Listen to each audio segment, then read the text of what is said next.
মাতাজি প্রণাম। আপনার কাছে আমার একটি প্রশ্ন ছিল। কৃষ্ণ মাতাজি প্রণাম। বলুন আপনি কি কোয়েশ্চেন করতে চান? আমি এই নতুন ইসকন মন্দিরের সাথে যুক্ত হয়েছি।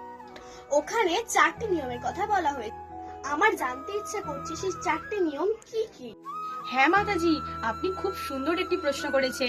একটি নিয়ম হচ্ছে আমিষ আহার বর্জন, দ্রুত ক্রিয়া বর্জন, নেশাভান বর্জন এবং অবৈধ সঙ্গ বর্জন। এই 4টি নিয়মের মধ্যে কলি অবস্থান করে, আর যে স্থানে কলি থাকে সেই স্থানে ভক্তি কখনোই থাকে না। আমরা যদি ভক্তি জীবনে অগ্রসর হতে চাই তাহলে এই 4টি নিয়ম থেকে আমাদের দূরে থাকতে হবে। নিয়মের মধ্যে প্রথম নিয়মটি হচ্ছে আমিষ আহার বর্জন। আমিষ আহার বর্জন মানে সমস্ত প্রকার প্রাণীকে হত্যা করা।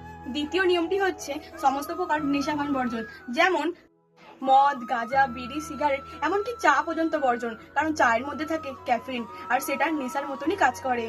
তৃতীয় নিয়মটি হচ্ছে দ্রুতক্রিয়া। দ্রুতক্রিয়ার মধ্যে পড়ে তাস, পাশা, জুয়া, লটারি। এই সমস্তগুলি ভক্তি জীবনে আমাদের কখনোই অগ্রসর হতে দেবে না। সর্বশেষ নিয়মটি হচ্ছে অবৈধ সঙ্গ বর্জন। হরে কৃষ্ণ। আমরা যদি ভক্তি জীবনে কিঞ্চিত মাত্র অগ্রসর হতে চাই তাহলে আমাদের সকলের উচিত এই 4টি নিয়ম বর্জন করা। হরে কৃষ্ণ কৃষ্ণ কৃষ্ণ হরে হরে, হরে রাম রাম রাম হরে হরে। যদি আমাদের এই ভিডিও ভালো লাগে অবশ্যই লাইক এন্ড সাবস্ক্রাইব করবে আর কমেন্ট করতে ভুলবেন না।